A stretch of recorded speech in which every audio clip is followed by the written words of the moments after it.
Greetings Titans, I'm Dave, this is Dave Takes It On. Well, I've had to scrap tomorrow's scheduled video. Events just overtook it. There will still be a video, just not that one. See, it takes time to script each video. A simple 20-minute video can easily take about an hour to produce the finished script.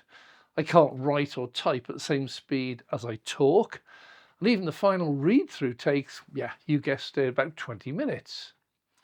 Then you need to add in another hour or so to get fully up to date on the facts using multiple sources. Then there's the filming and the post-production. So it was really annoying when a video produced last Thursday, scheduled for launch this Tuesday, had to be binned.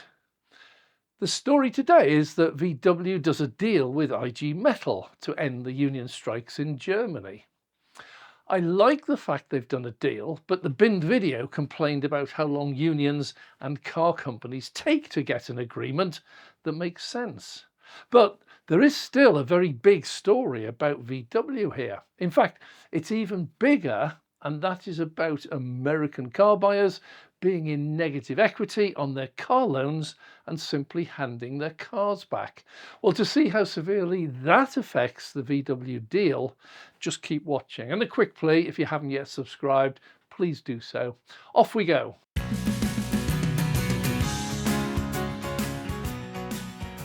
Well, the problem for VW is really quite simple. VW is just one of a dozen or so auto manufacturers that have relied on ever-increasing sales and an ever-increasing price per unit of an absolute obsolete product that they themselves made obsolete.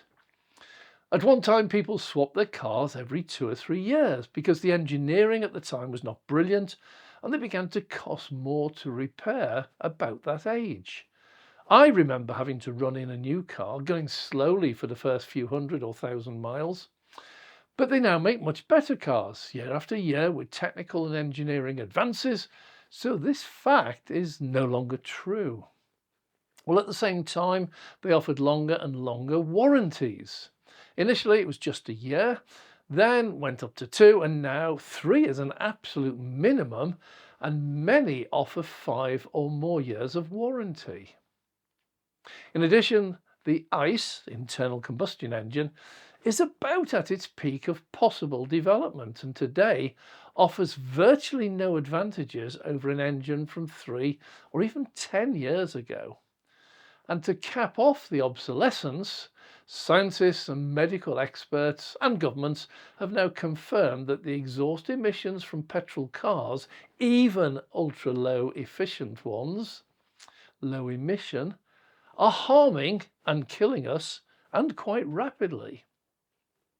Well, in summary, people are keeping their cars for far longer because they have no expensive repair bills thanks to the 3 or 5 year warranty.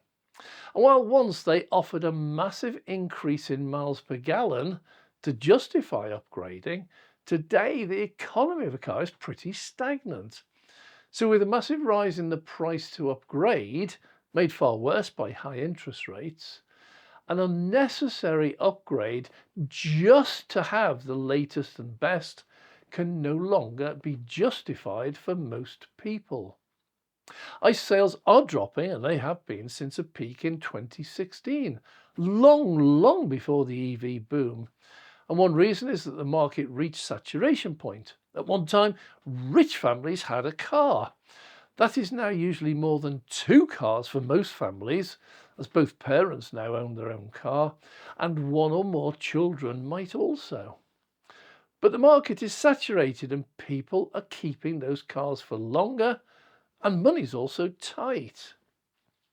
VW, Audi, BMW, Mercedes and Porsche, making up most of the German car industry, are learning this the hard way because for them, they had an additional blow to all their plans. They previously had very successfully attacked the Chinese car market, the biggest in the world. And at one time, this market alone made up about 50% of the German auto production and profit. And they sold them the premium high profit margin cars, not little budget models, but giant status symbol top of the range cars for the growing number of rich in China. Well, a perfect storm in industry occurs when a number of major events all happen at the same time, where each seemingly trivial single event is actually amplified by the others. And that began way back in about 2018. Sales were already slightly down when first came COVID, which forced the temporary closure of car factories, meaning they couldn't make or sell as many cars. Alongside that came the supply chain closures and the transport emergency. As car factories restarted, they found that many suppliers had gone out of business and they just couldn't get the parts. Well, Legacy Auto then made a huge gamble. They believed that the market was hugely undersupplied and that there was a massive pent-up demand for new cars that people hadn't been able to buy for several years. They also assumed that the massive price rises that had occurred during COVID, when people paid just about any price to get their hands on a new car, would continue in the mad rush to buy whatever they now could get their hands on. They scrapped the manufacturing of smaller budget models and went all in on top of the range luxury cars at a very high unit profit margin. CEO Jim Farley, Ford CEO, admitted this in a recent interview. They got that bit spectacularly wrong. Well, in reality, the customers in the West had just come to accept that they weren't going to upgrade in the immediate future, and the increased interest rates solidified that belief. In the East, Chinese buyers had just discovered that the Chinese government had previously switched the entire country over to EVs, and they now actually made better EVs that were much cheaper. They turned nationalistic. They wanted home-produced cars. Well, the market had changed. The manufacturers had taken the wrong route forward altogether. They were and remained totally blind to the reality. And they also totally overlooked the arrival of mass-produced EVs, believing them to be a small passing fad. ICE to them was the past, present and future. So back to this future. VW is in a mess, according to its own CEO, Oliver Bloom. Decades of structural issues and mistakes. And there's still a huge denial at work here. He believes that if he solves the problem of extremely high production costs, that they will again be able to sell into China. I think he summed up his own predicament with a cracking quote. It's a quote. Fewer cars are being sold in Europe, and new competitors from Asia are pushing aggressively into the market, Bloom told the Bild am Sonntag newspaper this weekend. The cake has got smaller and we have more guests at the table. End of quote. I think he's going to find, far from being able to sell his cars to China in the future, he will find China is selling its cars to his buyers in Europe. But his factories are lying idle. His workers are standing around with little to do. And the factories that are working are hopelessly out of date. Cars can easily take 10 times longer and many times more expensive to produce than the latest Chinese EV factories. But the biggest issue is still out there on the horizon. Well, unlike the cavalry appearing and saving the day in classic westerns, this time it's the enemy out there that will come in and wipe them out altogether. I regularly watch a YouTube channel called Car Edge. It's an American new car analysis channel. I've referred to it many times. They're well worth a look. There's a link to that down below. Well, recently they launched a video about the average US buyer being underwater, which is their term for negative equity. They owe far more on their existing loans than the value of their car if they ever tried to sell it. Well, this is not such a serious problem. Well, not as such, because the auto industry has long since solved that one. If you want to upgrade and you are underwater, they simply take the new car price, deduct the trade-in value, add in any negative equity and come up with a new loan. In effect, they're saying, if you trade in today, we'll take your old car, settle the outstanding loan, and you'll just start a new one. It might have been X dollars a month previously, it'll now be Y dollars. And previously, few ever questioned this process as long as they could afford the new monthly repayments. But CarEdge is now reporting that the amount of negative equity is so staggeringly high that the dealers actually cannot offer them enough money to do the deal. And even if they did, the finance companies, fearing a new 2008 banking crash, which if you remember they started, would not lend them that much anyway. New buyers simply cannot buy new cars. And faced with so much debt, many car owners are finding that when their car needs an unexpected repair that they really can't afford, they are simply handing the keys of their car back to the dealer, walking away.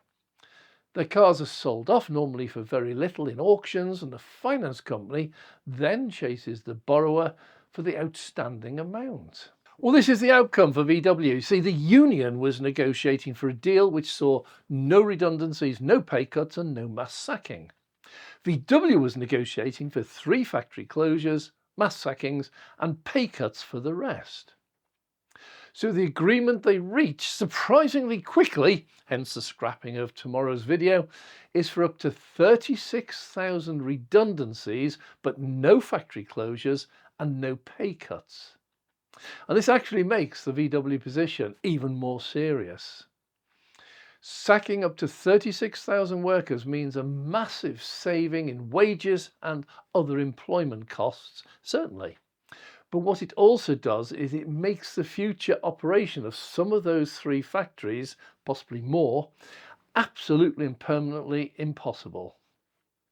So what are they going to do with them? The union negotiating team might be congratulating themselves, but take a step back and you realise, had VW been able to sell them, that money could have gone into wherever it would be best spent to ensure the survival and success of the company. As it is, they're going to have to hang on to them for some time to come. The deep problem here is they don't own them. The banks do. All of the factories in all legacy auto companies are used as collateral for loans, whether on that specific factory or not. And the banks are starting to get very worried. To the banks, or even any half-sensible individual, closing those factories means VW will produce less cars. And if they are going to produce less cars, how are they going to pay back the bank's existing loans? By the way, if you haven't yet subscribed, please do so. We're heading towards a milestone of 20,000 subscribers. Please help us to get there. Banks are not a charity. They may have to write off much of this debt, but you can guarantee that they will get back every single euro and cent possible out of VW. But far more importantly, which bank is now going to lend fresh loans to VW? Well, here enter the governments. In America, as a last desperate measure before he retires, Joe Biden is arranging huge loans and subsidies to the US legacy auto. He is funded reportedly by the UAW. Now, it might never happen because you can pretty much guarantee that the new president will instantly reverse whatever he can. That's American politics for you. But in Germany, they can't do that. They do not have enough money, and the European Commission and the EU Central Bank will not let them do that, as that would give them a competitive edge over other European auto industries. And Europe does not have enough money to bail them all out because they're all in the same boat. Nor does it have the will to do so. The whole backstory of this catastrophe is the urgent need to reduce the exhaust emissions that are both illegal and killing their populations. Which bank or which government or which country will vote to keep killing its civilians? Even China, which so many viewers claim, well, they're just building new coal-fired power stations, killing their own population, well, they seem to have reached their limit. Viewers simply miss the reality over there. Their industry is expanding massively and they need more instant power, hence the new coal power stations. They're quick, they're easy, they're cheap. But between 2023 and 2024, they added 400 gigawatts of renewable power, and the 2024 plan was for just an additional 80 gigawatts of coal. But even these may not actually be built, as they all fear building power stations at a significant cost that may never be economical to actually use. They're already looking into, well, can we just wait and see if enough renewables can be introduced quickly enough to be able to cope without them? VW faces a similar dilemma. Well, three in fact. First dilemma, if we ask buyers why they don't yet or haven't yet bought an EV, they give the same three facts every time. First is price, next is range, final one is charging infrastructure. Always the same. So for price, they claim they're just too dear, yet 2025, we now see the first £16,000 EV. They're actually cheaper now than the petrol equivalents. We also see Vauxhall introduce the new Frontera EV, which is exactly the same price for the petrol, hybrid and EV versions, identical. The price argument is already on the point of collapse. As for range, with new battery technology, we now see 400 miles as a standard achievable range in the real world, and some models are already getting over 650 miles on a single charge, but future ones with sodium or solid state batteries are likely to get considerably more. For comparison, most petrol cars have tanks around about 50 odd litres. Ford Focus got 52, and this gets them about up to 60 miles per gallon under ideal conditions, you never get, giving a theoretical range of about 680 miles. And EVs are closing in rapidly and will soon offer an even greater range than any petrol car ever made ever could have achieved. Well, finally, they cite the lack of charging infrastructure, and this is already largely resolved with two advances. First, far more chargers are being installed. There's been a huge growth in the last 2 years, massive, and many more are already under construction due to open shortly. Together with much more powerful chargers, the latest featuring power ratings up from an average of about 50 kilowatts up to 500 kilowatts as the new standard. Link that to the new batteries, the charging times have also reduced, with many now able to charge in 10 to 15 minutes, and even faster ones are already here. The current certified and filmed record is actually 7 minutes. The day is really close when the three primary reasons for not buying an EV are all resolved. When they soon appear on the market cheaper than the petrol equivalents that can go as far and charge faster than filling a tank with petrol, then the buyers will make the transition very quickly, meaning the extinction of ICE and hybrid. Second dilemma, if Europe and many other countries around the world, like the UK, sticks to its increasingly punitive CO2 targets, net zero, favouring the life and health of its population, then the market for ICE and hybrid cars must continue to shrink until it no longer exists. At a certain point, ICE cars must drop out of mass production levels and the cars will suddenly become far more expensive to produce, leading to a downward death spiral. Or final dilemma number 3, petrol supply. As EVs take over, the demand for petrol will fall. We see this already in China, where they now predict that the peak oil has already been or is just about to be reached. As demand continues to fall, so costs rise. As world demand continues to fall, so the money set aside for new exploration, drilling and refineries just dries up. If it takes 5 or 10 years to bring an oil field online, will there actually still be a market when it's online? And if so, how big will that market be? And as demand falls, the price for petrol must rise, making them more and more uneconomical, speeding up the process. It's not only China. BP in their 2024 report state that oil demand for transport is declining and will continue to decline because EVs are already cheaper to run.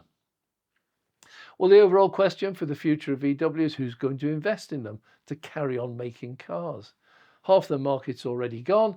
China is now effectively no longer buying either EVs or their ICE cars. Certainly not in any numbers. There'll be a few dregs, but very few. The EU and UK are on a 100% BEV quest. Norway's already there. And the total end of new ICE sales is now measured as a maximum of 10 years pretty much throughout Europe. The only other sizable market open to them is the USA, and their new president wants to impose 20, 50 or even 100% tariffs on European car export to protect the American car worker. Well, that market is also effectively closed, leaving VW with, well, any answers please in the comments section. I'm clean out of them myself. I've no idea. So thank you for watching. This is not the video I had hoped to launch, but the problems still remain. Agreeing a deal with the union is not a solution to VW's problems. It's merely a solution to the standoff between the manufacturer and the union. I'm Dave.